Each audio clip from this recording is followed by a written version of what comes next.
Tá, né? Então, boa noite aí a todos e a todas. Espero que vocês estejam bem. Peço desculpa a vocês porque, pessoal, a minha internet ela está oscilando bastante, tá? Eu já até passei o problema lá para o professor Emerson, para ele me ajudar, né? Ele me ajudou aí durante a noite hoje. Então, o que, que vai acontecer? Se de repente travar alguma coisa aí, gente, não foi eu que desliguei nada aqui não, tá? É a internet que caiu, aconteceu alguma coisa aí, tá bom? Então, peço aí desculpa antecipadamente para vocês. Não vai pensar que foi eu que desliguei alguma coisa aqui não, viu? Tá?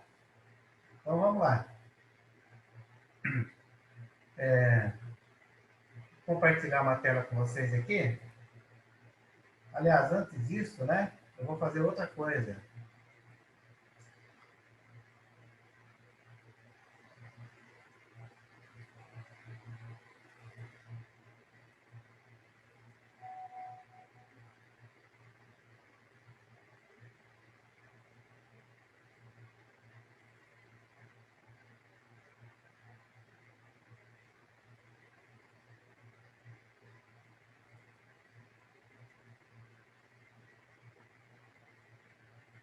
Aliás, vocês começaram a fazer o trabalho lá do,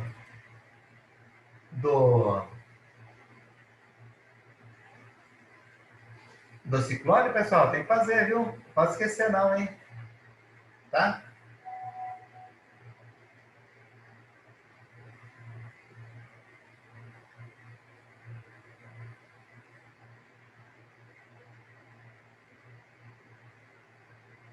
Só um minutinho, deixa eu desligar esse negócio aqui, porque senão eu não vou conseguir trabalhar hoje, né?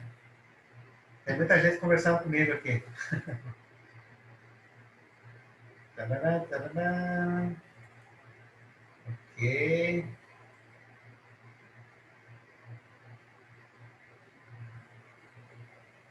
Achei.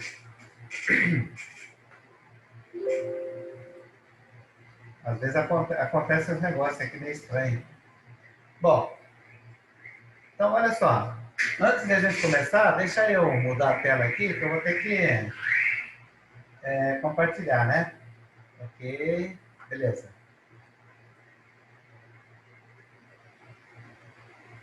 Vou colocar meio no canto aqui, vamos ver o que acontece. Bem lá embaixo, né? Aliás, deixa eu ver se dá para... Ah, ele... Ah, que legal. Dá para esconder aqui no cantinho. Isso é bom, hein? Maravilha. Olha só, gente. Uma coisa importante que nós vamos ter que tratar daqui para frente é o seguinte. Por que o meu negócio para rolar aqui não está funcionando? Epa, agora foi rápido, hein? Jesus. Um pouquinho devagar, vamos descendo, mais um pouquinho. Ah, tá aqui. Olha só.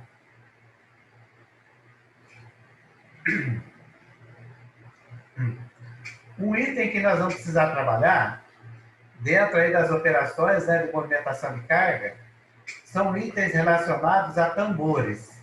Por que tambores? Porque, olha só, vamos pensar. Por exemplo, o nosso elevador de caneca, ele tem um tambor na parte superior e tem um tambor na parte inferior, tá? Aí, o nosso transportador de correia, ele tem um tambor numa extremidade e outro tambor na outra extremidade. O tambor, né, se a gente levar em consideração, nós temos que perceber o seguinte, o tambor, ele está em praticamente quase todas as operações de transporte, né? De movimentação de carga. Então, eu trouxe um para vocês aqui, ó. Então, vamos imaginar aqui uma ponte, né? Rolante, tá? Então, essa ponte rolante, vocês que já estão aí no oitavo semestre, vocês vão perceber o seguinte. Eu vou falar um pouquinho da ponte, tá? Como que é o comportamento da ponte. E depois, aí eu vou especificamente, eu vou falar do tambor. Muito bem. A ponte nada mais é do que uma viga. Poderia ser uma mão francesa também, né? Ou uma pequena talha. tá? Uma talha de uma viga só. Então, deixa eu ver aqui, ó. Talha de uma viga só. Talha, né? Talha em viga, tá? Deixa eu pensar, deixa eu abrir uma imagem aqui, para vocês verem e entenderem o que eu estou falando, ó. Mercado Livre não, né, gente? Coisa feia. Ó, vamos pensar nessa daqui, ó. Essa talha. Eu queria ver a imagem dela. Tá. Não abre, né? Não aumenta a imagem. Eu queria ver a imagem dela, poxa. Essa daqui é igual a essa que nós vamos conversar. Essa daqui está legal. Ó, quando eu falo mão francesa, é uma talha com essa característica aqui, tá? Então eu tenho aqui um punho, né, de reforço, tá? E essa talha, ela faz movimento aqui ao longo dessa viga. Então, esse é um exemplo de talha que a gente usa aí com mão francesa. Ó, esse é outro modelinho, tá vendo? Com reforço aqui na coluna, né? Para ele poder criar resistência mecânica aqui nessa haste. Deixa eu ver um outro modelo aqui, que é o que eu queria mostrar para vocês. Ah, tem um outro bem bacana aqui, ó, tá vendo? Esse daqui é um sistema de movimentação de carga que ele usa aqui um dispositivo, né? Como se fosse um balde. Então ele pode subir, é usado na área de construção civil, mas pode usar em produto alimentício, fábrica e outras coisas também. Ele tem aqui um material que ele um reservatório, né? Que ele faz o içamento. Esse ponto aqui tem um tambor. É disso que nós vamos falar hoje. Mas olha a estrutura dessa mãozinha francesa aqui, ó. Então ele trouxe a longarina, né? Isso daqui vocês aprenderam lá no terceiro e quarto semestre, calcular com o professor de estática, que isso daqui na verdade é uma treliça, tá? Que é justamente para suportar a carga, né? Desse peso aqui, que é a caçambinha. Muito bem, então essa é uma estrutura. Agora, tá aqui, ó. Deixa eu dar uma olhada aqui, ver se não é anúncio de novo, né?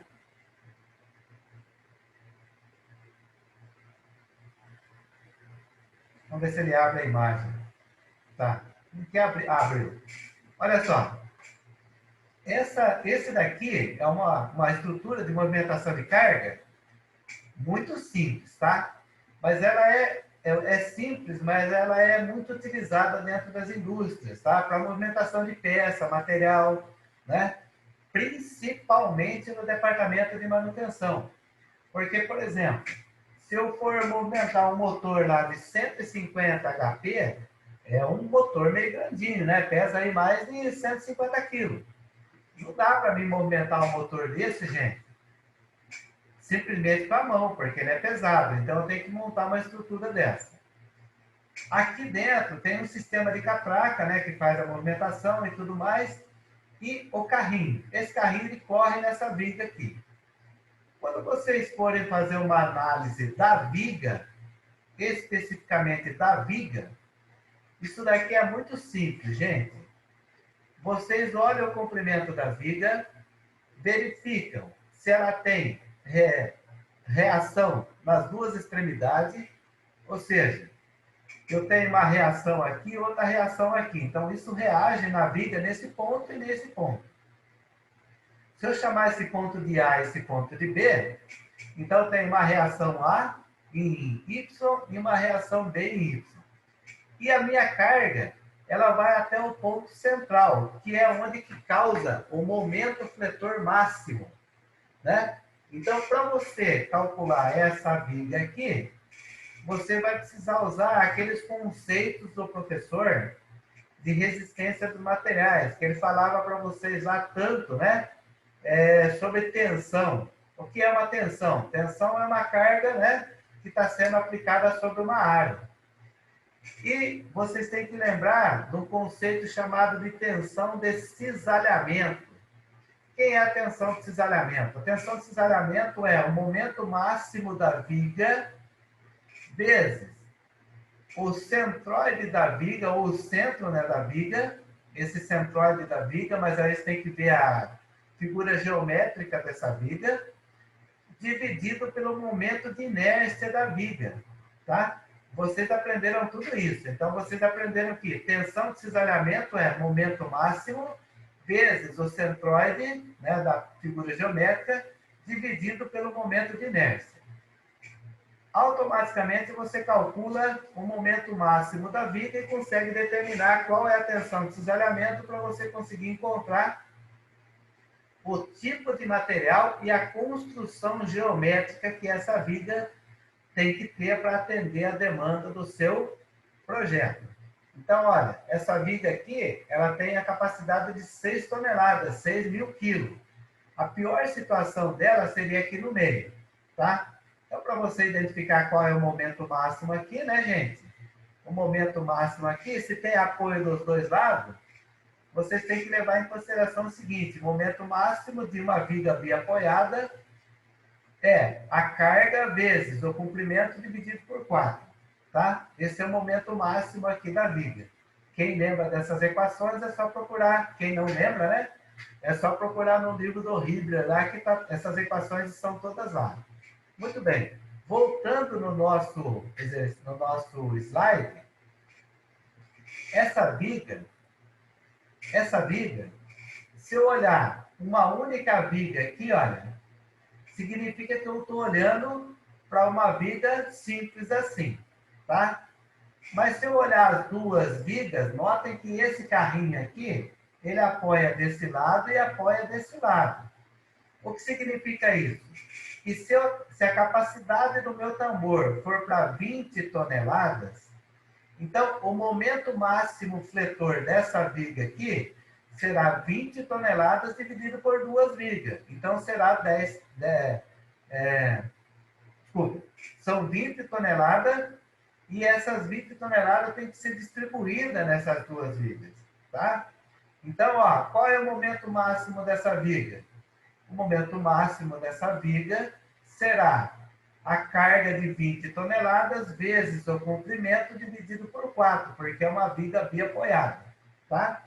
Então, se vocês forem calcular uma viga dessa daqui, vocês já sabem qual, né, equações que vocês devem usar, tá bom? O foco nosso aqui é o tambor, porque o tambor é o que mais sofre dentro desse mecanismo aqui, dentro da movimentação da carga. Porque os cabos de aço, quando eles fazem o enrolamento no tambor, eles esmagam o tambor, esmaga. Se ele esmaga o tambor, o que significa? Significa que ele vai provocar, o cabo de aço vai provocar cisalhamento no tambor, na ranhura do tambor, tá? Então é isso que nós vamos estudar agora, a partir desse momento, tá bom? Por que o tambor? Porque o tambor, ele, já falei para você, a gente tem elevador de caneca, tem tambor. Transportador de correia tem tambor. Então, talha tem tambor. Ponte rolante tem tambor. Guindaste tem tambor. Então, gente, praticamente todos os equipamentos que fazem movimentação, eles são dotados de tambores, tanto para movimentar a carga, quanto para içar a carga, levar ela para cima, tá? Então, olha só.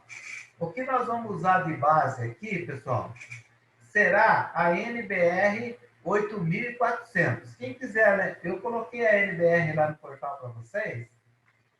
A NBR é essa daqui, ó, NBR 8400, que é para vocês poderem ter um embasamento teórico e garantir que a sua viga, a sua estrutura com movimentação de carga, ela não será danificada, porque você vai usar os parâmetros, né, que está adotado nessa NBR 8400. Então, o que acontece?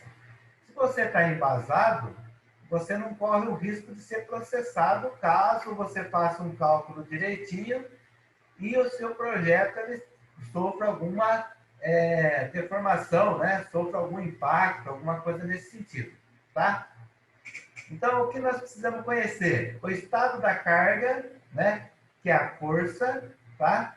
nós precisamos conhecer o estado das tensões, que são as tensões máximas. Isso vocês já aprenderam lá no, com o professor de resistência dos materiais, né? Tensão mínima, tensão máxima. Então, isso nós vamos aplicar agora aqui, que é um conceito que nós vamos precisar dele. E aí tem algumas tabelas de classificação. Então, eu tenho a classificação A. Você verifica qual vai ser o tempo de operação do seu equipamento. Então, por exemplo, vou pegar um exemplo aqui. A classificação A significa o seguinte: eu uso ocasionalmente, mas não de forma regular, seguida de longos períodos de repouso. Ou seja, vamos pensar, por exemplo, num guindaste. O guindaste ele pode trabalhar, por exemplo, quantas horas por dia?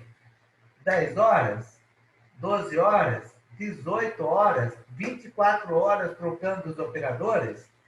Não sei. Isso daí vocês têm que levantar essa hipótese junto com o seu, na sua empresa. Aí, o que acontece? O tempo que você usa o seu equipamento, ele gera um número de ciclos, tá? Nesse caso aqui, que você usa ocasionalmente, então ele é 6,3 vezes 10 a quarta ciclos de levantamento, tá? Muito bem. Vamos pegar o mais agravante aqui, que é o item D. O item D ele diz o seguinte, olha só que interessante. Utilização em serviço intensivo e severo. O que é a utilização em serviço intensivo e severo? Por exemplo, o elevador de caneca. O elevador de caneca, ele é um serviço intensivo, ele trabalha 24 horas, dependendo da demanda. E em alguns casos, ele é severo. Por que ele é severo? Pensa na seguinte hipótese. Vamos supor que eu tenha um elevador de caneca dentro da empresa que produz cimento. Vou pegar qualquer uma aí, Itaú Minas. Itaú Minas tem elevadores de 20, 30, 40 metros de altura, porque tem um sistema de evaporação lá, né? Ele precisa desidratar a brita para virar cimento, para cozinhar ela, né? Então, o que acontece? Ele é severo porque o pó gerado nesse modelo que eu falei para vocês aí de uma empresa de cimento, ele danifica os equipamentos. Ele danifica os rolamentos, danifica os tambores, danifica as correias, danifica as canecas. Então, ele é o quê? Ele é um serviço intenso e severo, tá? Então, no caso aqui, o número de ciclos de levantamento será adotado como 2 vezes 10 a sexta, ou 2 vezes 10, ou 2 mega, né? 2 megaciclos de levantamento, tá? Isso que eu estou falando para vocês ali é o mesmo que está aqui no slide, que eu vou colocar lá no portal para vocês, tá bom? Fiquem tranquilos. Nós precisamos levar em consideração também o estado da carga. Quem é o estado da carga? O estado da carga, por exemplo, ele é considerado leve, certo? Para cargas de levantamento excepcionalmente nominal e comumente cargas muito reduzidas. Por exemplo, vamos pensar num elevador de caneca, que é mais fácil, né? Então, o elevador de caneca, se ele está usando 100% da sua capacidade, significa que ele vai estar aqui, ó, em cargas pesadas. Mas aí depende muito da densidade do material. Por exemplo, o elevador de caneca, que ele eleva cimento, ele tem uma carga pesada, porque o cimento, a densidade dele é alta. O milho é densidade alta, 1,4. Farelo de arroz. Farelo de arroz, a densidade é baixa, é 0,6. Então, farelo de arroz seria o quê? Um levantamento leve. enquanto que o milho seria um levantamento pesado ou médio, depende da capacidade da sua elevação. Então, dependendo da classificação do estado da carga, você adota P igual a zero, né? Que é a carga 1/3, 2/3 ou o máximo que é a carga 1, tá? Aí, na sequência, a gente vai estudar o seguinte: o estado de tensão de um elemento. Então, ó, um elemento submetido excepcionalmente à sua tensão máxima e tensões muito reduzidas. Então, por exemplo, se eu tiver uma ponte rolante, né? Uma ponte rolante, como essa daqui, ó. Essa ponte rolante aqui, tá? Essa ponte rolante, vamos supor que esse equipamento aqui, a ponte, seja para 20 toneladas. Mas nunca chegou, né?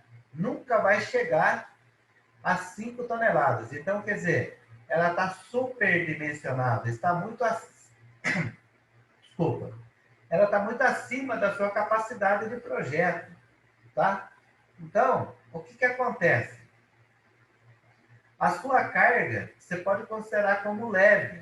Por quê? Porque ela vai ter tensões muito reduzidas, ou seja, não vai trabalhar no limite de 20 toneladas, vai trabalhar com menos, tá?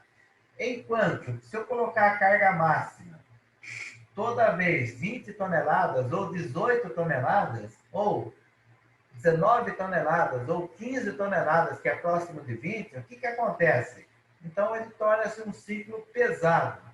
Então, a gente adota o valor de fração mínima de tensão, P0 e P1 para o máximo, né, pesado, e P0 para leve, tá? Feito isso, a gente precisa entender o seguinte, olha só. Vamos supor que eu tenho uma máquina e eu estou com uma estrutura desse equipamento, ou elementos da estrutura, né? Então, o estado da carga, o estado de tensão para o elemento, ele pode ser P, 0, 1/3, 2/3 e 1, que é o que nós vimos aqui atrás, tá? Porém, a gente precisa verificar qual é a classe de utilização e o número convencional de ciclos, tá? Da onde que vem esses ciclos aqui? Bom, esses ciclos, né, a gente já conseguiu localizar ele, ó, aqui atrás, tá? Então, eu tenho um número de ciclos de levantamento, tá? E esse número de ciclos eu vou colocar aqui dentro do meu gráfico. Então, vamos fazer um teste aqui. Vamos imaginar que o meu ciclo, ele está aqui, ó, 2 vezes 10 à sexta, que é o que nós encontramos lá atrás, pelo tempo de trabalho. Aí, só que ele é 2 vezes 10 à sexta, mas ele é o quê? O estado de carga leve, né? Ele não usa o máximo da sua capacidade. Então, nós vamos considerar um fator D, igual a 4, tá? Porém, vamos supor que eu estou aqui, ó, 2,5 vezes 10 a 15, a 5, né? Ciclos. Nesses ciclos, eu estou com uma carga pesada P1.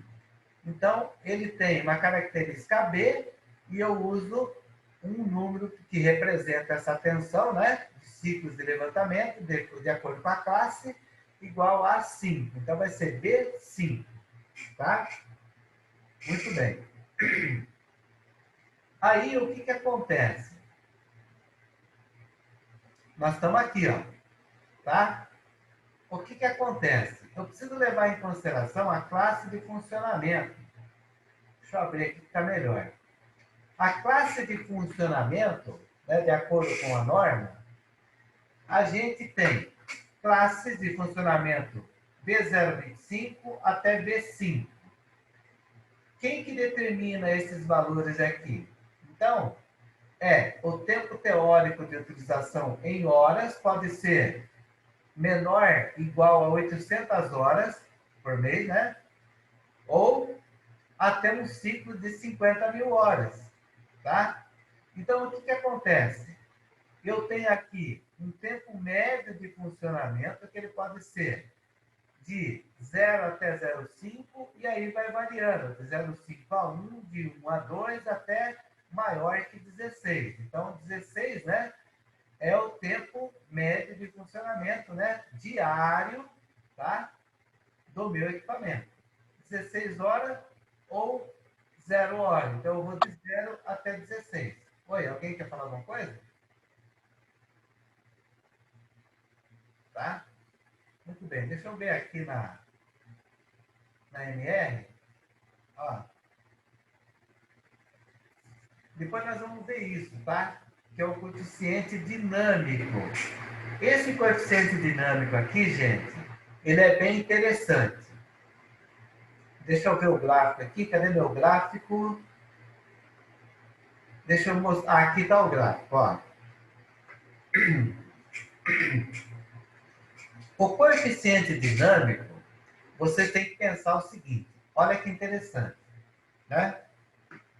Aqui eu tenho a parte de subida e a parte de descida, tá? Quando o meu material ele está na parte de baixo, no piso, e você liga o seu equipamento, automaticamente você acrescenta um pouco mais de carga e gera o quê? Um distensionamento do seu cabo sobre o seu tambor, tá? Por que que isso acontece? Porque quando você tem o material parado e começa a puxar, automaticamente ele dá um arranque, né? Ele dá aquela saída brusca. Então, se você analisar isso, tensão, né? Pelo gráfico lá de tensão, deformação, você vai ver que a tensão ela sobe e depois ela estabiliza. Então, é exatamente isso que acontece na subida. Por quê? O material está parado, você começa a movimentar do zero, então ele tem um alto índice de velocidade para ele poder vencer a inércia. Feito isso, ele dá uma esticada. Essa esticada aperta mais o pacote do tambor, tá? Então, o tambor ele pode romper nesse momento. Então, aí a gente tem que levar em consideração essas deformações. Isso é na subida. E na descida, o que que acontece? O material está lá em cima. Quando ele começa a descer, você não vai soltar ele no chão de uma vez, vai? Não pode, porque senão ele bate. Então, você está desenrolando o cabo de aço vem descendo numa velocidade constante. Quando você chega próximo do chão, você tira o dedo do botão. Quando você tira o dedo do botão, ele dá um balanço no cabo.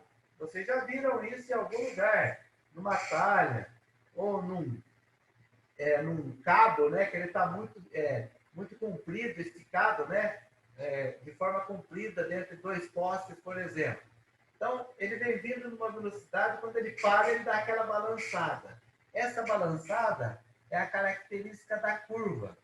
Esse SL aqui, gente, é um S de alongamento, tá? Ou de comprimento.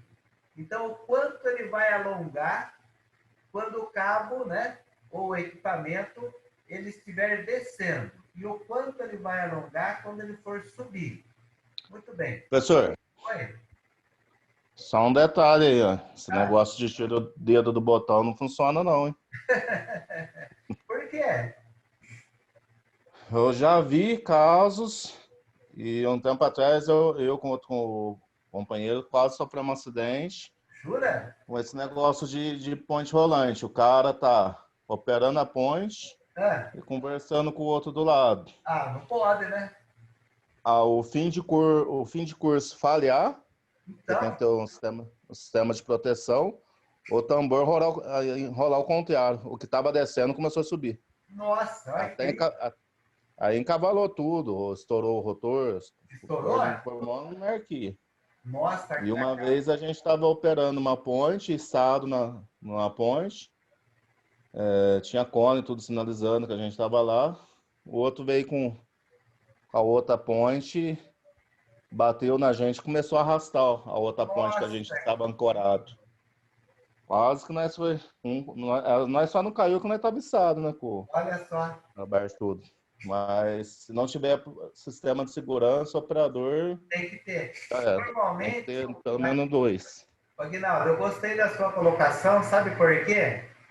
Normalmente, quando são pontes rolantes, por exemplo, ponte de, sei lá, de 500 quilos, não é tanto.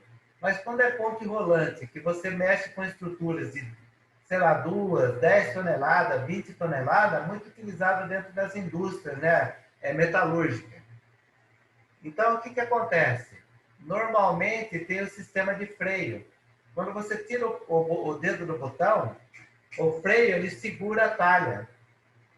Ele tem um sistema de freio, igual pinça mesmo de carro, igual esse que a gente usa aí no carro, quando você pisa no freio, tem as pinças que apertam, né, o disco. Então ele tem que frear. Em alguns casos, quando a talha não é muito exigida, no sentido de cargas elevadas, a gente pode usar, por exemplo, motores, né, assíncronos. Então, quando você está reduzindo, ele não reduz de uma vez, ele não corta energia de uma vez. Ele corta lentamente. Então, o motor ele vai perdendo rotação. Tá? Então, isso também é uma forma legal de freio.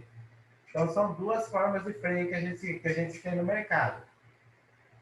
Mas eu achei bem bacana a sua colocação, viu, Aguinaldo? Porque é exatamente isso que acontece ó, dentro do gráfico. Quando Ô, você. professor, Oi? na lei dessa outra forma, tem mais uma ainda, né? O matar ela, o fator principal de segurança dela é o freio mecânico, né?